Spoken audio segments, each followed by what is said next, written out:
بسم اللہ الرحمن الرحیم۔ السلام علیکم۔ ابرار رشید آپ کی خدمت میں حاضر۔ امید ہے آپ جہاں بھی ہیں خیریت سے ہوں گے۔ اللہ آپ سب کو اپنی حفظ و امان میں رکھے۔ ایک شعر کا مصرع ہے، پورا شعر یاد نہیں آ رہا، کہ بدلتا ہے رنگ آسماں کیسے کیسے۔ تھم نیل پر آپ نے دیکھ لیا ہوگا کہ سابق لیفٹیننٹ جنرل فیض حمید ان کو ان کے عہدے پر بحال کیا جا رہا ہے۔ یہ معاملہ ہے کیا؟ اس معاملے پر آنے سے پہلے یہ جو بدلتا ہے رنگ آسماں کیسے کیسے اور اسی کے ساتھ جڑی ہوئی بات ہے مکافات عمل۔ ماضی کے جو پاکستان کے طاقتور ترین لوگ تھے، جن میں چیف جسٹس سابق ثاقب نثار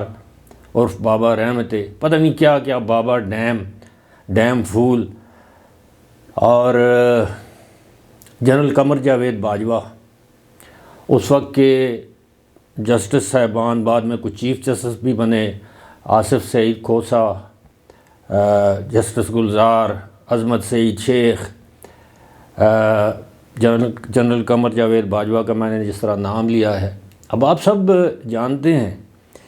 کہ ایک دور تھا کہ ان کا طوطی بولنا تو ایک معمولی سی بات ہے، یعنی یہ پاکستان میں سیاہ و سفید کے مالک تھے۔ لیکن آج دیکھیے کہ تاریخ، میں ہمیشہ، اگر آپ میری پرانی ویڈیوز نکال کر دیکھیے تو میں نے ہمیشہ یہ کہا ہے، یہ میرا ایمان ہے، میرے ایمان کا حصہ ہے کہ آپ آج جو کچھ کریں گے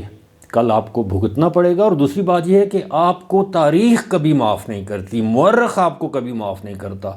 جب تاریخ لکھی جائے گی تو جو آپ کے سیاہ کارنامے ہیں ان کو مورخ سیاہ ہی لکھے گا۔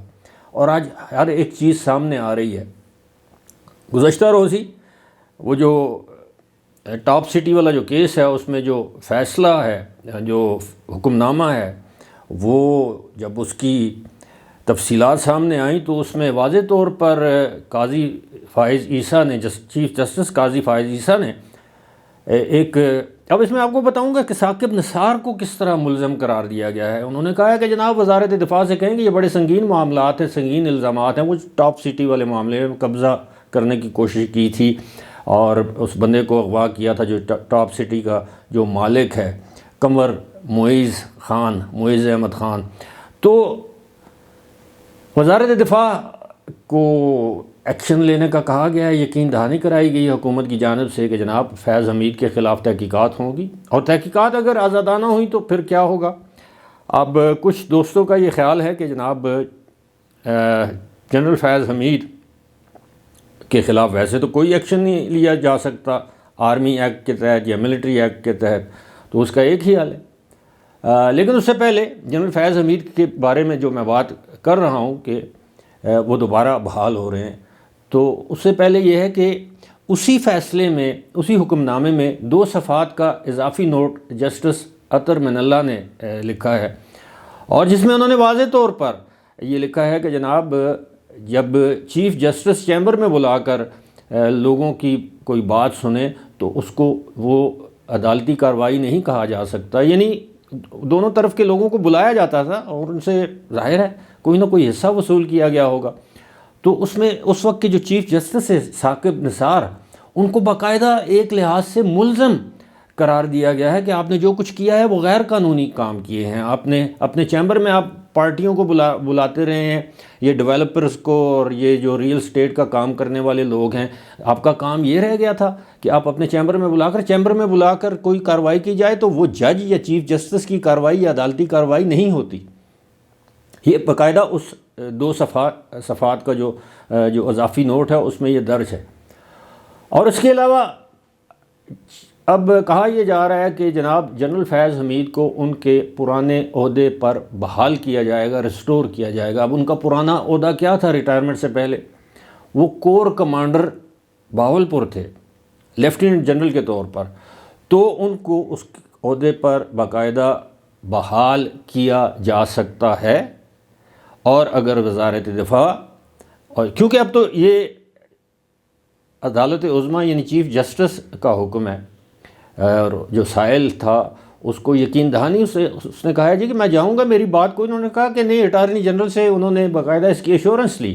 یعنی ہمارے جو چیف جسٹس ہیں انہوں نے ایشورنس لی کہ جناب آپ یہ وزارت دفاع کارروائی کرے گی۔ یہ تو ایک معاملہ ہے، اور دوسرا معاملہ آپ کو پتہ ہے وہ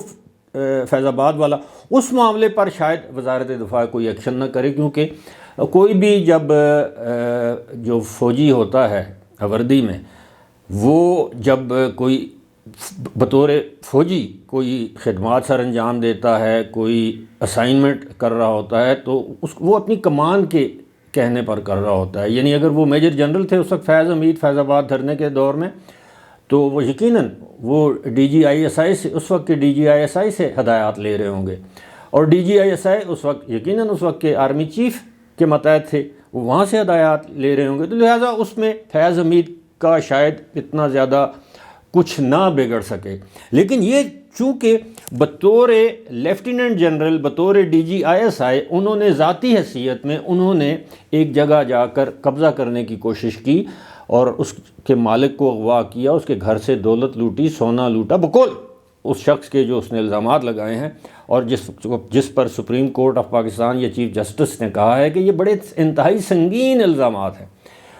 تو اب اس کی تحقیقات یہی ہے کہ جب وہ لیفٹیننٹ جنرل تھے بہاولپور کے، تو ان کو دوبارہ جو ہے وہ بحال کیا جائے گا ان کے عہدے پر، اس کے بعد ان کا کورٹ مارشل ہوگا، وہ باقاعدہ ایک طریقہ ہے، جیک برانچ ہے جو جج ایڈوکیٹ جنرل جسے کہتے ہیں، اس وہاں پہ اس کے بعد ایک میجر جنرل رینک کا بندہ جو ہے وہ اس کورٹ جو عدالت لگتی ہے اس کی سربراہی کرے گا، اور جنرل فیض حمید اگر اس میں مجرم قرار پائے، یعنی ان پر یہ تمام الزامات ثابت ہوئے، ظاہر ہے جو اس میں درخواست گزار ہے، شکایت کنندہ ہے، اس کے وکلاء بھی جائیں گے، وہ اپنے ثبوت پیش کریں گے، جی یہ دیکھیں، اور ان کے پاس ویڈیو ثبوت موجود ہے، یعنی سی سی ٹی وی فوٹیج ہے، اور دیگر معاملات بھی ہیں، کیونکہ جنرل فیض حمید اپنے بھائی نجف حمید جو کہ اس وقت پہلے پٹواری تھے، بعد میں نائب تحصیلدار ہو گئے، ان کی مدد سے یہ سب کچھ کیا گیا، اور کیا پتہ ہے کہ نجف حمید سے آلریڈی اسٹیٹمنٹ لے لی گئی ہو، کیونکہ ان کو بھی گرفتار کیا گیا تھا اگر آپ کو یاد ہو۔ تو اب صورتحال یہ ہے کہ یہ ایک ایسا معاملہ ہے، اس پر ان کا کورٹ مارشل کیا جا سکتا ہے، اور اگر وہ مجرم قرار پائے تو پھر آپ کو پتہ ہے ان کو سزا بھی ہو سکتی ہے، پھر سزا کے بعد اور کیا ہو سکتا ہے، وہ ان کے پاس جتنی بھی مراعات ہیں بطور لیفٹیننٹ جنرل وہ جو انجوائے کر رہے ہیں، اور پھر ان سے یہ بھی پوچھا جائے گا کہ جناب آپ نے یہ جو اتنی بڑی اربوں روپے سنا ہے کہ ان کا جو محل ہے وہ چکوال ڈسٹرکٹ میں، وہ یا گھر ہے وہ اربوں روپے مالیت کا وہ گھر ہے، اور اس کے علاوہ جو ان کے علاقے کو جو سڑک جاتی ہے، ان کے زمینوں میں سے جو سڑک گزرتی ہے، دونوں جانب اس کی فینسنگ کی گئی ہے، تو ظاہر ہے یہ معمولی باتیں تو نہیں ہیں۔ تو میرا جو کہنے کا مقصد ہے وہ یہ ہے کہ دیکھیں، اللہ تعالیٰ کی لاٹھی اسی لیے کہتے ہیں نا کہ بے آواز ہوتی ہے۔ کل کو جو لوگ طاقتور ترین لوگ تھے، آج دیکھ لیں عمران خان کدھر ہیں؟ جیل میں۔ جنرل قمر جاوید باجوہ پاکستان کی تاریخ کے انتہائی متنازع آرمی چیف، میرا خیال ہے اتنے متنازع آرمی چیف تو جنرل پرویز مشرف بھی نہیں تھے جنہوں نے مارشل لا لگایا 2 مرتبہ، ایک مرتبہ ایمرجنسی پلس اور ایک مرتبہ مارشل لا، اور جنرل ضیاء الحق، میں متنازع کی بات کر رہا ہوں، خود انہوں نے مارشل لا لگایا۔ یہ مارشل لا کے بغیر انہوں نے جس طرح سیاسی حکومتوں کی اور جو ظلم انہوں نے پاکستان کی اکانومی کے ساتھ کیا، اور پھر ثاقب نثار، یہ آصف سعید کھوسا، یہ عظمت سعید شیخ، یہ ہمارے اعجاز افضل خان، اس طرح کے جو لوگ ہیں، اور آج یہ کسی کو منہ دکھانے کے قابل نہیں، آپ یقین کیجئے۔ اور اب دیکھیے گا یہی جسٹس عمر عطاب بندیال، یہ کسی پبلک گیدرنگ میں جانے کے قابل نہیں ہے۔ آج پوچھیں کسی سے ثاقب نثار کہاں ہیں، وہ پاکستان میں بھی نہیں۔ جنرل قمر جاوید باجوہ کتنی پبلک اپیرنس میں جاتے ہیں۔ تو یہ جو لوگ جو ماضی میں جن کا کردار اس طرح کا گھناؤنا ہوتا ہے، وہ مستقبل میں پھر ان کے لیے یہی ہوتی ہے، ان کی سیاہکاریاں ساری زندگی ان کے آڑے اور سامنے آتی رہتی ہیں، آڑے نہیں آتی رہتی، سامنے آتی رہتی ہیں۔ اور اب خبریں تو یہی ہیں، اب دیکھتے ہیں کہ آئندہ ہفتے 10 دن میں کیا ہوتا ہے۔ فی الحال مجھے دیجیے اجازت، خدا حافظ۔